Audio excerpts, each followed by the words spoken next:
ایک دربار ہے کراچی کے اندر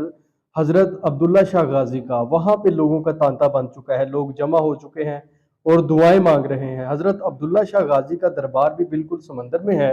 اور اس دربار کے حوالے سے یہ کہا جاتا ہے کہ جب بھی کراچی میں طوفان آیا ہے، لوگوں نے آگے یہاں پہ دعائیں کی ہیں اور وہ طوفان جو ہے وہ اللہ کی رحمت سے ٹل گیا ہے۔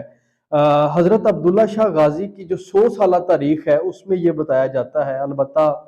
ان کی وفات کو 1200 سے زائد سال جو ہیں وہ گزر چکے ہیں، لیکن جو ریکارڈڈ ایک 100 سال کی ہسٹری ہے اس کے مطابق یہ بتایا جاتا ہے کہ 25 سے زیادہ خطرناک طوفان جو ہیں وہ کراچی کی طرف آئے۔